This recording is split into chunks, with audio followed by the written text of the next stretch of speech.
So I guess we got the whale last, man. Yeah. And this is an interesting story. This is Darren Aronofsky's latest.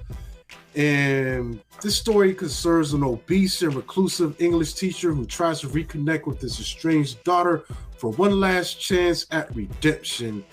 And this is starring Brendan Fraser, Sadie Sink, Ty Simpkins, Hong Chow, Samantha Morton, and I guess that's Huck Milner. That's about it. I mean, there's some extra characters, but these are our main people. Also, these are our main people who actually, are in the film. This is actually a really small cast, the smallest cast I've seen in a long time. And this film is interesting, man. I will say this, man. This is probably one of the best performances I've seen this year. And Brendan Fraser, man, he's killing this on an emotional level and a physical level, man, because the title is The Whale, but it also has a double meaning. I think it's also tied into this essay that he keeps reading. It's based on Herman Melville's Moby Dick.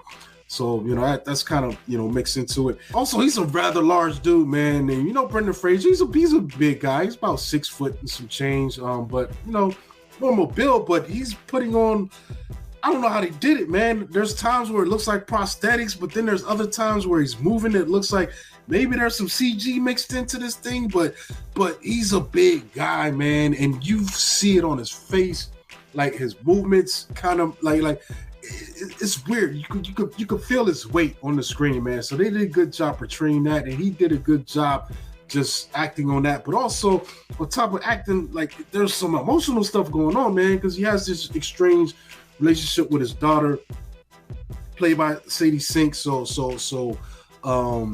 trying to reconcile that. And essentially, this guy's just, for whatever happened, I think he was in a relationship. He met a man and he essentially left his family for that guy, have a relationship there. And I'm not clear on what happened to that guy, but it seems like he passed away. Because of that, it caused him to go into, just crazy, stayed in the house and just kept eating, and which, got him to the state where he is now. He can't really move around that easily. He needs help. A friend comes by to help him cook and, move around and do various things, even like going to the bathroom and stuff like that. It's really hard for him now at this state. But, so that's essentially the story, man. He's trying to, reach out and reconnect with the daughter. But on that tip, like that might be my only complaint. The story isn't very complicated. And also, I don't feel like I don't think I got like a satisfactory conclusion to this, man. It just felt simple. It feels like a conclusion we've seen before. But, man, this thing is worth it for Brendan Fraser's performance. And also, I think Hong Chow does a great job playing Liz, his friend, and Sadie Sink. There's some really good performances overall in this thing, man.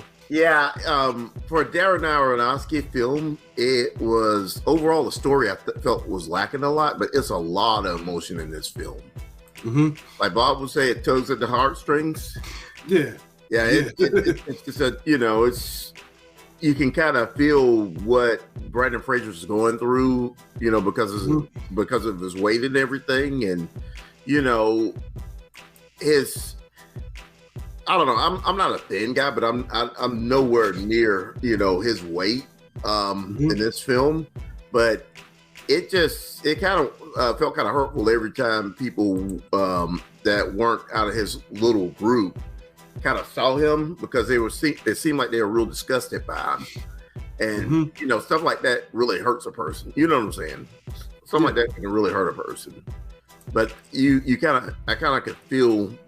Watching this film, I kind of could feel what he might have been going through, and being heartbroken, lost his love, and not really having a real relationship with his daughter and everything. And it just, like I said, it's a very emotional film.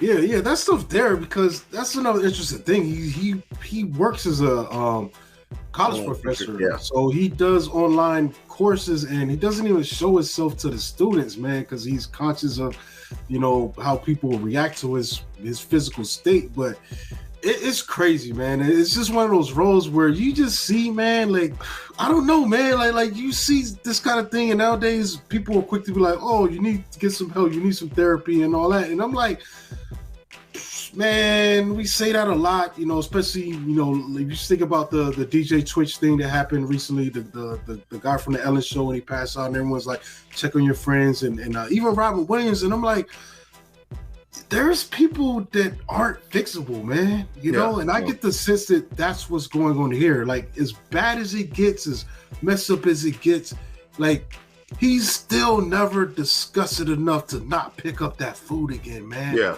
Like there's a scene where he chokes, man. He chokes on the sandwich, and I think, and that's where I'm saying, man, yeah, Hong, like that scene, man, she's so good there. Because on one hand, she's like, she even loses it, man. She breaks the support facade, and she's frustrated. She snaps on him, and then she's like, "Here, man, I got you, man. I gotta get that out, but I still got your back."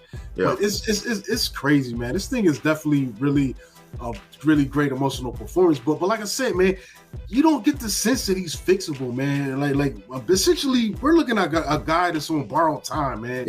Like he's probably should have been gone like months ago, but for some reason, his heart's still, you know, beating for him and holding on, you know, and giving him enough time to try to at least, you know, reconcile with his daughter. But other than that, like, it's not like he's going to wake up and try to fix himself. This ain't that 600-pound life where the person, you know, decides to, you know, go to the gym and eat better and all that. Nah, he's on the road to oblivion, and he's trying to, you know, reconcile these things before, you know, he crashes.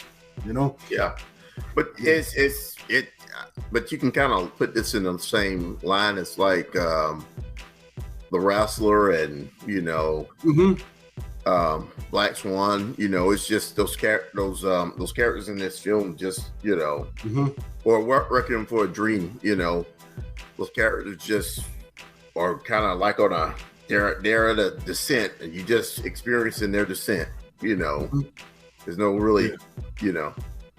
Yeah, and that's my only complaint, though. Other than the performances in this thing, man, it's pretty paint by the numbers, man. Like you said, for an Aronofsky film, this is probably the straightest shooting I've ever seen. So he's a mixed bag kind of guy, but overall, man, like I said, man, this is definitely worth it just for the performance aspect alone, man. I see Brendan Fraser leading a lot of these best actor categories, and he's probably going to get some.